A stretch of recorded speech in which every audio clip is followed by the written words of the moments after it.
videli jeho charakter. Teraz sú otvorené. Ty kokot! Ty kokot, ten vie to. To bude musieť počkať, kým prestane.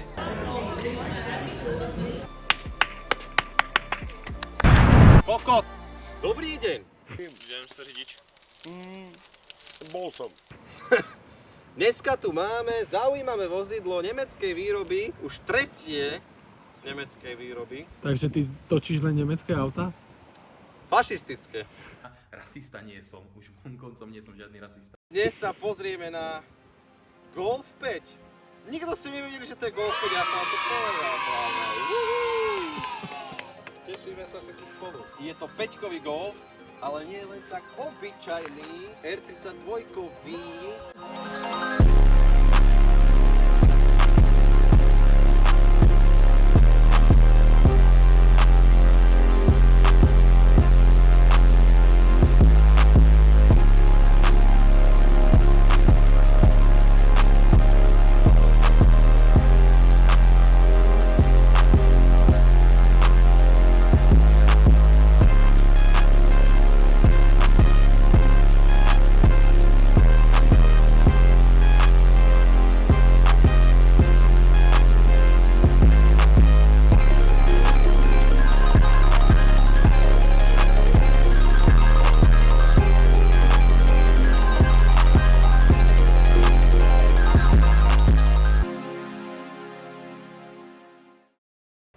Takže motor, koľko? Okolo 3 liter?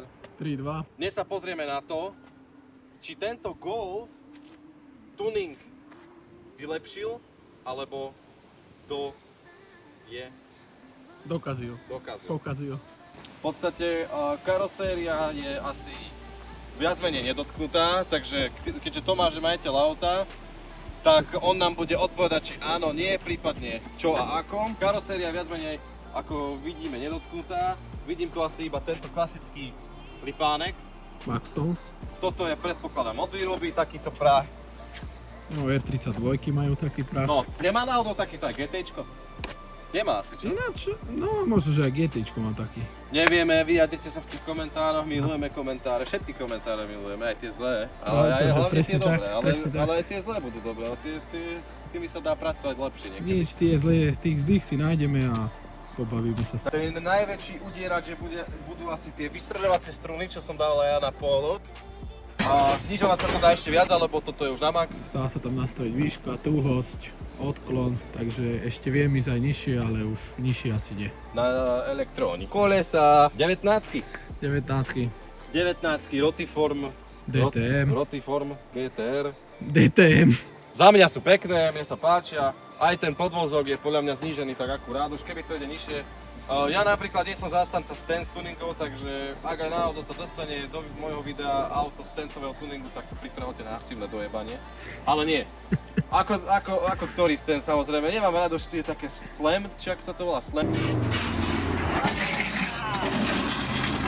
Mi páčia tie také závodné, čo majú aj tie staré GTR-ka, Nissany, vieš čo mal tak Godzilla R32 alebo 3, tak to už riadne mal naozaj spravené odklony na trati. Ale nemám rád už tie auta, čo ťahajú za sebou listy a akože kokočinky. Ja, že je to moc na zemi, no. Takže keď sa na to pozrieme zvonka, tak iba taký základ. Podvozok kolesa a samozrejme tie polepy. Mne sa osobne páčia, dáva to tomu taký racingový feeling v úvodzovkách, taký traťový. Všetky autá, ktoré sú nastavené viac traťovo, sa mi páčia. Takže ako to spravil Tomáš, veľký like. Polepy ešte páči sú jasné brzdy, natoč Porsche. Chcel si spraviť za auta Porsche, ale si vlastne zistil, že nemáš na to peniaze. Nemám na Porsche, tak iba brzdy. Tak si dali iba one, ty. Dobre, ešte keď sa pozrieme z zadnej časti, R32 logo, nič špeciálne a samozrejme čo oddeľuje aj GTčka od všetkých verzií R32 sú výfuky v strede, ale tieto trúby čatorné nie sú takéto veľké od výroby, či sú? Nie sú také veľké od výroby. Nie sú také veľké od výroby, takže... Od výroby sú sa mi zdá 86 mm, toto sú 102, 105. Keď niečo o autách viete, tak si to všimnete, že Asi takto od výroby to veľké nedávali, ale kľudne to tak od výroby mohlo byť. Je to kurva R32, dali tam najväčší motor, dali tam najväčšie, Proste vrcholová verzia Golfu. takže mohli byť také veľké. Kufor máš otvorený? Mám. Vypadne znak, keď ja takto potiahnem. Nemal by. Ďalšia zaujímavá vec v tomto aute je konštrukcia pre murárske práce, ktoré sa vykonávajú v Nemecku, takže plat 13 € na hodinu brutto, plus ubytovanie gratis. Prihláste sa do našej stavebnej firmy. No ale možno viacerých vás skladujeme, to nie je reálne lešenie. Je to čo? Je to rozpera. Je to iba taká rozpera s dizajnom originálneho lešenia stavebníckeho. Kde si to kupoval? V Jenstave? Dajme tomu. Z Jenstavu lešenie. Koľko ťa to vyšlo peňazí? Veľa. Koľko? Bereme aj zápis? 1000. 1000 €. Mhm. Koľko robotníkov tam už robilo? 0. No vidíš, zase sa to neoplatilo. Ľudia, netunte si auta zbytočne. A to sa vyplatí. Stavebnícke lešenie sa mi páči. Ešte tam je jeden taký detail. Hasiaci prístroj. Ak by náhodou niekto jebol z lešenia s cigaretou a zapálil by pod sebou trávu, môžeme ho aj zahasiť, není problém, BOZP je na prvom mieste. Pravda. Toto máš čo tu, tento soundík? To je klapka na výfuk. Klapka na výfuk, takže výfuk ešte môžeme poriešiť. Zamrieme už lešeniarské lebo dneska je nedeľa, dneska nám murári nerobia. My im dávame voľno aj oddych a je veľmi málo aut, ktoré má pre mňa dostatočne veľké krídlo od výroby, hlavne s hot hedžou. Vylepšovátko, Maxton, Stoň. neurazí, nenadchne, lepšie asi keď tam je ako není, ale s krídlom sa zase mohli vyrať, je to R32 verzia, najväčší motor, najväčší karburátor, najsilnejšia spojka, najtupšie. R32 zvonku neurazí, ale ani nenadchne, viac menej je to také kľudnejšie auto. To, že tieto úpravy sú tam, zase pre mňa asi palec hore. Odpovedať na otázku, že či tuning tomuto autu prospel, alebo neprospel. Tak vizuálne, či prospel, tak to Vizuálne aspoň povedz. môžeme povedať, že áno. Tak Vôbec by mi nevadilo, keby takáto verzia existuje od výroby. Príklad poviem limitka, neviem, 500 kusov, 1000 kusov. Koľko to stálo teda nové, cca? veľa. V roku 2006 takých 37-40 tisíc eur. No, otvor kapotu. Čaute.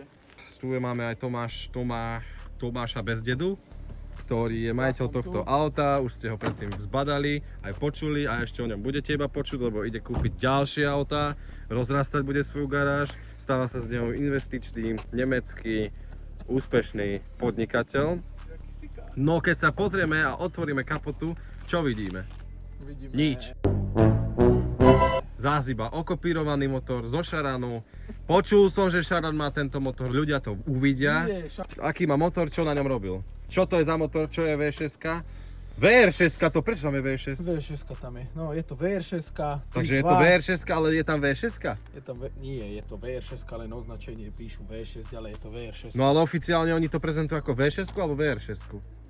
To neviem, ale vidíš, na plaketke je V6, ale reálne je to VR6, takže ani Včko, ani radový 6-valec, je to proste... V akom poradí sa zapaľujú sviečky na tomto aute? Podľa mňa 1, 3, 6, 2, 4... 9. To výborne. Čo? To som dojebal. 1, 3, 5 a... 9. Dobre. 2, 4, 6. Dobre. Si myslím, ale neviem. Dobrý si, Také blbosti. vidno, že máš akože takéto inžinierské veci v hlave. Dobre, takže motor, Takže je to 3.2, 184 kW, BUB je motorový kód, je tam 320 Nm od výroby, DSG prevodovkou, dobre, koľko si hovoril kW? 180? 184 kW, Takže nejakých 200 koní. 200 koní, no, 250, dobre. Dobre, takže 250 koňový ľudia motor v 5-kovom Golfe v roku akom? 2006, To začali vyrábať, hej? áno. Takže v roku 2006 ste ľudia mohli mať v 5-kovom Golfe 250 koní, motor zo Šaranu, či z čoho? Nie. Zapaľovacie sviečky v poradí 1.3, 1.5, 1.6 a ešte navyše ste mohli mať DSG prevodovku a 4x4 pohon, ktorý? Haldex? Klasický, Haldexácky. Klasický Haldex, neviem ktorej generácie, asi tretej alebo druhej. Čo by si povedal k tomu motoru, čo sa týka údržby, ako dlho ho máš a čo si za ňom zatiaľ musel robiť? A či sú to problémové motory iba tak narýchlo? Tak tento motor není problémový. Jediná vec, neduha je tam rozvod. Je tam reťazový rozvod, ale samostatná reťaz sa nepreskočí, neroztrhne. Možno, že sa trošku natiahne, problém je tam hlavne s tými klzákmi. Tu už bol robený rozvod a všetko okolo toho. Preventívne, ináč ten motor tankuješ, meníš olej, občas sviečky a jazdíš. Takže... Mal tento konkrétne, presne tento motor nejaké iné auto okrem Šaranu? Tak, tento konkrétny motor malo TT-čko, A3, čo to ešte malo potom? Aj do Passatov sa dávali, do B6-kových Passatov. Dobre, ale A3 nebola S3, že nemala tento motor? Nie, S3 No viem, bola aký mala motor, 2 liter, 195 TFSI kW. a keď si objednal A3 s týmto motorom, tak bola klasický A3. Takže ty si mohol mať normálne A3 s týmto motorom, ale nebola to ani nejaká verzia športová, ani nič, proste bola to iba A3. Musela byť ani S-Line, proste nič. Ty koko, tí Nemci sú... Jeden fun fact, tieto motory sa dávali aj do vysokozdvižných vozíkov Lind. Lind? Lind. Oni robia čokoládu, veď nie? Tak nie Lind, tak počkaj. Lind? Lind? Počkaj, nie Lind. Dobre, čo sa týka úprav a tvojho nejakého osobného zásahu do toho motora, okrem toho, že si... Vzduchový filter je tam, vložka KN. Není tam nič robené, je tam robená len optimalizácia. Neviem, či je to... Optimalizácia grafickej karty. A je to športové auto, vidíš, lebo nenájdeš tu baterku. Baterku, no, tak vidíte. Baterku tu nenájdeš. Je tu prevodovka DSG, 6-stupňová, DQ 250. Mohol si mať toto auto aj s manuálom, tiež so 6-stupňovým manuálom. Ja som chcel DSG-čko, takže preto DSG-čko. Mal to svoje pre aj proti. Je to atmosférický motor, nie je to turbomotor.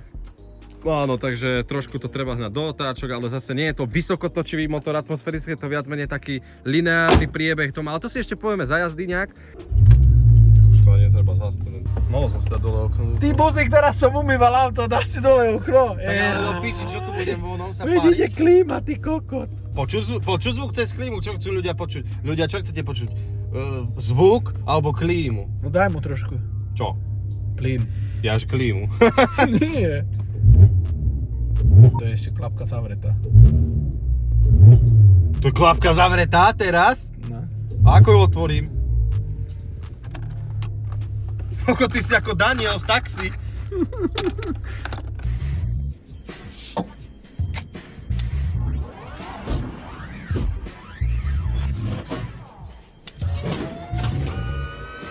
To už hej. Mňa boli hrdlo od včera, lebo fúkalo na mňa v robote. No dobre, zavrem. Zavri zatiaľ, ideme sa odovzdať. Teraz vlastne auto je, tu sa nedá nastavať asi režimy ani jazdné nič. To je proste Nie, iba iba dáš prevodovku do SK, to je maximálne. S-ko? Ja akože keď chceš oný. Keď chceš šport, alebo normálne manuálne si radíš pod volantom, alebo toto spátou. Sedačka je... Ešte sme nepovedali, že tieto auta sa dali objednať aj z Rekar a s pološkrupinami. Tieto tu bohužiaľ nie sú. Hej, ja som to videl, no. Ale Môžeme ísť? rieši sa to, môžeme. Lešenie nespadne?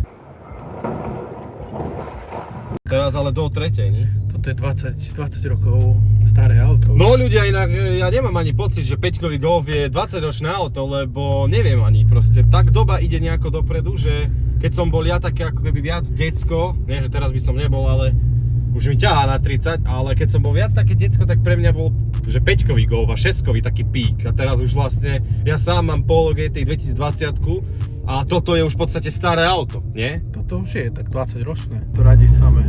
Ja ani neviem, aký máme inak reálne ľudia prevod, ja sa cítim teraz ako v nejakom americkom... Muscle car. Muscle car je normálne aj s tým zvukom, aj s tým, akoby, s tými newtonmetrami v tých otáčkach, ako fungujú. Takže sa ani necítim ako v nejakom vyslovene športovejšom aute. Ty máš ako ten výfuk teraz spravený, že vlastne koľko tlmičov tam je, čo tam není, alebo je to custom výfuk, lebo ten výfuk už teraz je dosť hlučný a to ešte ani v podstate nie sme v otáčkach nejakých. Je to custom výfuk, je to celé nerezové, od zvodov úplne pokoniec. Kaťaky tam sú, lebo nechcem mať proste problémy na emisnej. Takže kaťaky máme. Kaťaky máme, sú tam dvaje kaťaky, je tam koncový tlmič, rezonátor je vybratý proste, takže stred tam není nič. je tam koncový tlmič a je tam ešte klapka, takže keď chcem, tak si ju otvorím, tak to ide úplne proste od kaťákov, holá rúra, dajme tomu, a keď si ju zavriem, tak ide cez tlmič. Relatívne auto, keď nešľapem na plynáč, tak ešte stále je to, nie že tiché to už není, ale dá sa to vydržať. Tak teraz máš tú klapku zavretú, takže teraz je ten tichší mód kvázi. Teraz je tichší mód, takže... Skúsime to prešľapnúť s tými klapkami. Auto radí hneď, teda DSGčka hneď radí, nenaháma teraz ísť do otáčok, ale keď pridám trošku viac.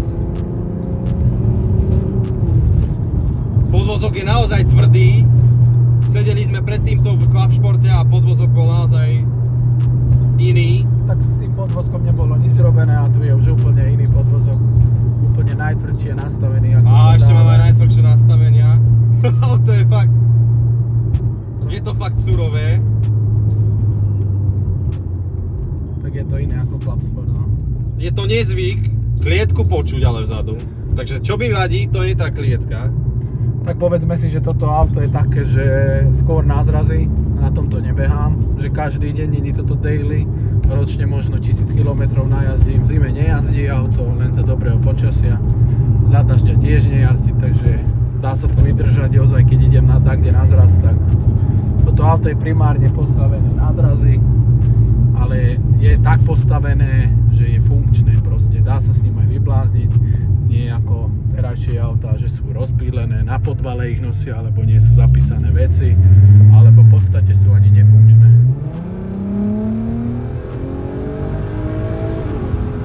Čo ti jebe? Tie brzdy, čo hovoríš na tie brzdy? Brzdy zaberajú fakt super. To sme si nepovedali, aké sú tam Bremba, 6 piesty, Z18, sú to Skyenu brzdy, vzadu je tam tiež 4 piest na brzdu, sériový strmeň zostal len na ručnú brzdu, takže no brzdí to lepšie. Ľudia, ani neviem ako opísať toto auto v tomto nastavení, lebo je to zároveň veľmi príjemné, sedačky sú veľmi komfortné, to je prvá vec. Druhá vec je, že keď nepridám, alebo aj keď pridám, tak nič extrémne sa v podstate nedieje, lebo nie je tu žiadny turbo záťah, nie je tu žiadna nejaký kopanec, plyn nie je nejak extrémne ostrý, ako odozva je, ale nie je to nejak, že keby som sa dotkol teraz plynu, že to... Takže je to zároveň komfort a zároveň extrémna surovosť od podvozka, od brzd a od toho hlavne výfuku. Vy počujete vzadu, už za vami sa proste buráca všetko, tá klietka tam robí... Mne nevadia osobne tie zvuky, ale viem proste, ak by som to mal globálne opísať, že by som s tým autom napríklad mal cestovať, tak určite to je nejakým spôsobom otravné, hej, že tam trošku... A to nie je hĺbka. Keď ideme teraz po dobrej ceste, kde nie sú v úvodzovkách nejaké, hej, nerovnosti, tak interiér je nepočuť, nič tu nevrže. To auto je stavenisko a zároveň kľud, takže tak by som to opísal, neviem ako to inak ani opísať. Je to sranda, určite. A teraz by som to dal do S-kaní. Môžeš to kľudne hodiť do S. Otvoríme klapku, sme v meste, takže výfuk otvor, alebo jak to otvorím ja? Teraz máme klapky ešte stále ľudia zavreté a to auto už... Teraz sú už otvorené. Teraz sú otvorené. Ty kokot! Fú. No. Toto je to, čo chýba novým autám, ľudia, sme to zistili. Toto sa nedá nahradiť asi ničím. Zvuk je nenormálny, ale aj dobrý. Vonku to musí byť masaker, ale však na to sa pozrieme. Aj to budete počuť na videu.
Ty kokos, ľudia.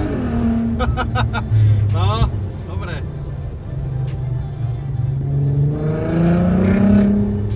Ten zvuk je nenormálny, hlavne keď sa to ozýva od tých budov.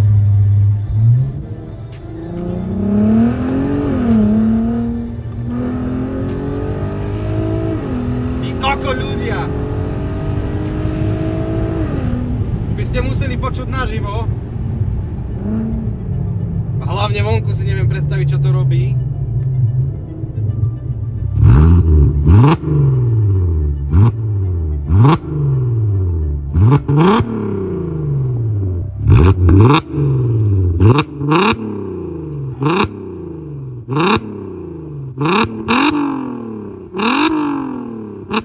Je to extrém, no. Je to dosť tvrdé a aj tá klietka už narúša tú takú, ak sa to povie, tú utesnenosť toho interiéru, že už to nie je také, Tak tú komfortnosť, no. taký ten komfort, hej, že proste nie je to také tiché auto znútra. Už Tak tam ani to bočí nemôže dačky byť tam ani tiché, zapracujú. lebo ani zadné sedačky tam nie sú, takže Hej, takže to auto je, ten ako tlmiaci som hovoril, materiál tam není, no. že v sedačkách extrémne sa príjemne sedí, letargická odozva na plyn, nie je to nejaké ostré, aj keď je to atmosféra, ale zároveň proste zrýchluje sa s tým plynulo, žiadne nejaké oné kostrbaté, to není, že by sa s tým človek nevedel normálne pohýnať alebo čo.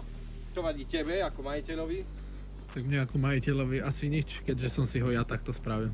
On si ho takto spravil, mu sa to páči, on má viac aut, takže on si to vie vystriedať. Nestarte sa do ňoho. Tak mne vadí, že tam nemám tie rekara a wingbacky, no. To je trošku, to mi vadí, ale tie budú. Koľko si dal peňazí za toto auto, koľko stojí teraz? No v úpravách. Dobre, No, iba úpravy, nehovorme servis, lebo tak servis je individuálny, niekomu sa môže... dobre, tak úpraviť čo ja viem, okolo 5. S týmito úpravami mi to nevadí vôbec. Dobre, a teraz kebyže si máš vybrať medzi Clubsportom a týmto? Ale bavme sa o tom, že chceš sa ísť previesť po meste, vytúrovať. Čo by si si Zážitok toto vybral? jednoznačne, ako verím tomu, že Clubsport je lepšie auto vo všetkých aspektoch. či Tak už je to už rýchlosti, novšie, už vo 15 rokov rýchlosti to rozdiel. bude, aj keď tu sú úpravy, ale stále Clubsport vieme, že tá modernosť jednoducho už. Ale toto má v sebe ten... Neviem to tak nazvať. Má to v sebe ten...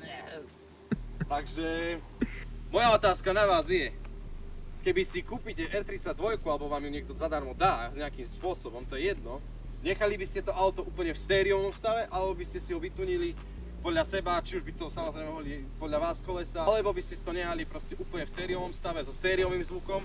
Kto nevie, ako znie sériová R32, tak sa to určite dá niekde na YouTube vyhľadať. Dajte nám vedieť.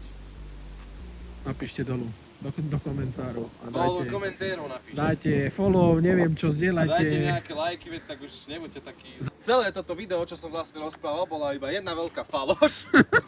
Na kokotina, nie náhodou, je tvrdé do piči, hučí to, 3000 eur na servis, základný, bežný. A čo to ešte aj kameru si dorábal. No.